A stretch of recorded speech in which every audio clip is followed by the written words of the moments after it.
xibaar yu wér te wóor ca tàng ba abonnez-vous pour ngeen di mën di jot suñuy vidéo. jërë ngeen jëf ci ànd gi ak ñun ci chaîne bi di Buzz 221 HD. procès de résolution portant mise en accusation de Moussa Bocar Thiam assemblée nationale daan nañ leen di convoqué ab séance plénière bu ñu war a amal vendredi. assemblée nationale ñoom ñi de daan nañu war a franchir ak cap bu bees ci traitement bu dossier bi nga xam ne nag daal moom mooy jëm ci ancien membre yu gouvernement bi fi nekkoon. les députés daan nañ leen di convoqué ci ab séance plénière bu ñu war a amal ajuma 27 février 2026 bu 10 heures jotee ngir nag daal di xool la procès de résolution portant mise en accusation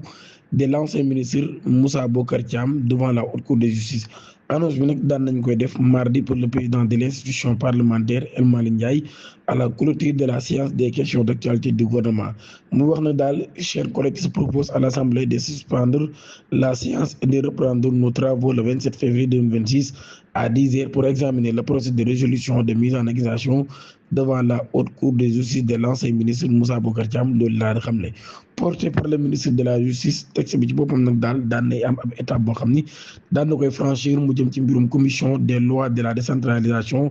du travail et des droits humains. examen am nag daal war a nekk en plénière daal di constituer ab étape déterminant dans la procédure bi nga xam ne nag daal war naa conduire la saisine de la haute cour de justice, seule habilité à juger les anciens ministres pour des faits commis dans l'exercice de leurs fonctions. kon nag daal ñu daal koy mën a topp kon ci exercice yoo xam ci ay fautes yoo xam ni commettre na ko jamono bi nga xamee ne kon moom mi ngi doon nekk ministre. Mame Mactar Gueye Jamra nekkoon invité wu Pape Sidi Fall ci émission bi nga xam ni mooy After Ndogou. ci occasion boobee nag moom président bu Jamra boppam nag daan nay def ay déclaration yu yees ci liste borom ñaari tur yi nga xam ne nag daal jàpp nañ daan na koy yor. bu ñu sukkandiku ci Mame Mactar Gueye Jamra nag daal jàpp na ni liste boobee sax wàññeeku na jóge ci 650 personnes dem ba ci 635 personnes ndax ci am na ñoo xam ni ñenn ci ñoom ñoo xam ni dañoo génn àdduna am ñoo xam ne ci boppam dañoo nag daal di tuub. ab inquiétude daal di installé wu lool ci milieu bi nga xam ne nag mooy milieu bu célébrité sénégalais ginnaaw arrestation ay nit yu bëree bëri nag daal yuñ soupçonné jàpp nag dañoo impliqué wu ci ay affaires yoo xam ne mbirum transmission volontaire feebar bi ñuy wax VIH sida la ak acte qualifié d'acte contre nature ak par les autorités. interpellation yooyu nag daal daan nay def ab bruit bu mag a mag ci réseaux sociaux yi daal di provoqué nag daal ab onde de choc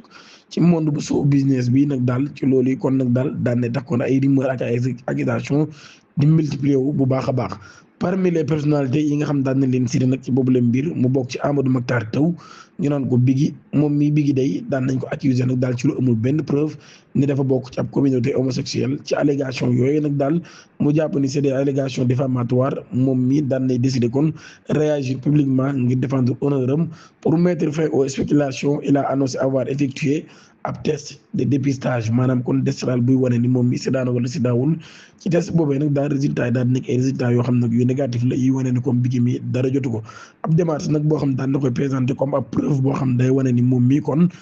bokkul ci yooyu ñu koy wax. ba tey ci inquiétude boobee nag nga xam ne daal dina installé wu ci milieu célébrité boobee am na keneen koo xam nag daal daan nañ ko interpellé ci boobu lim mbir ba mu def biru ci réseaux sociaux yi lool daal di provoqué nag ab monde de choc ci li nga xam ne moo di milieu showbiz bi. parmi les personnalités cité kon ba tey bokk na ci Bass Thioung mi nga xam ne nag daal daan nañ ko accuser sans preuve ni moom mii dafa bokk ci communauté homosexuelle. ci allégation yooyu moom Bass Thioung ci boppam nag ngir mu jeexal spéculation yooyu daan nay annoncé ni moom tamit def na ab test de dépistage ci wàllum VIH sida. résultat yi daan nekk résultat yoo xam yu négatif la mu nekk ab démarche boo xam nag daal jàpp na ni dafay wane ni kon moom mii bonne foi boo xam daan na ko ci boobu la mbir. ci loolu yi déclaration yi nga xam ne Ousmane Sonko daan na koy rek assemblée nationale muy continuer di susciter ay vive réaction ci li nga xam ni moo di sénégalais yëpp.